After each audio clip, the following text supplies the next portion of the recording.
ഇങ്ങനെ പുള്ളി സിസ്റ്റം തന്നാൽ, ടേബിൾ പുള്ളി സിസ്റ്റം അല്ല, ഇങ്ങനെ ഹാങ് ചെയ്യുന്ന പുള്ളി സിസ്റ്റം തന്നാൽ ഇതിപ്പോൾ എത്ര മാസ് കണക്റ്റഡ് ആണെങ്കിലും നമുക്ക് ചെയ്യാൻ പറ്റും. ഇപ്പോൾ സപ്പോസ് 4ഉം 3യും തമ്മിലുള്ളത് ടെൻഷൻ T1 ആയിട്ട് എടുക്കുക.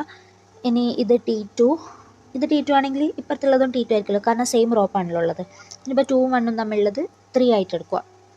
ഓക്കെ, നമ്മൾ ഈ ടെൻഷൻ കാണാൻ യൂസ് ചെയ്യുന്ന ഫോർമുല എന്താണെന്ന് വെച്ചാൽ 2 into sum of lower mass, അതെന്താണെന്ന് എക്സ്പ്ലെയിൻ ചെയ്ത് തരാം. Sum of lower mass into sum of other side mass, sum of other side mass into G divide by total mass. ഇതാണ് ഇക്വേഷൻ. ഓക്കെ, ഇനിയിപ്പോൾ ഇതെങ്ങനെയാണ് apply ചെയ്യേണ്ടതെന്ന് കാണിച്ചു തരാം. ഇപ്പം നമുക്ക് T1 ടെൻഷൻ 1 ആണ് നമുക്ക് കണ്ടുപിടിക്കേണ്ടത് വിചാരിക്കുക. ഇപ്പോൾ T1 ഈക്വൽ ടു 2 ഇൻറ്റു, ഇപ്പോൾ T1 ഇതാണല്ലോ T1.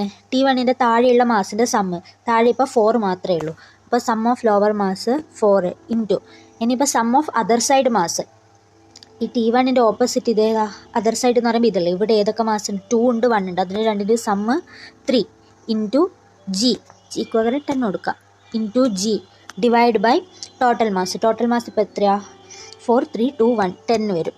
ഓക്കെ, അപ്പോൾ 10 10 ക്യാൻസലായി. ഫൈനൽ ആൻസർ നമുക്ക് 42 എന്ന് പറഞ്ഞിട്ട് കിട്ടും. ഓക്കെ, ഇപ്പോൾ നമ്മൾ എന്ത് കണ്ടുപിടിച്ച്, T1 കണ്ടുപിടിച്ച്. ഇനിയിപ്പോൾ T2 കണ്ടുപിടിക്കാൻ എങ്ങനെയായിരിക്കും ചെയ്യേണ്ടത്? T2 equal to 2 into sum of lower mass ഏതല്ല, 3ഉം 4ഉം, 3 + 4 7 into sum of other side mass ഏതല്ല, 2ഉം 1ഉം, അപ്പോൾ 2 + 1 3 ഇൻറ്റു 10 ഡിവൈഡ് ബൈ എത്രയാ, ടോട്ടൽ മാസ് 10.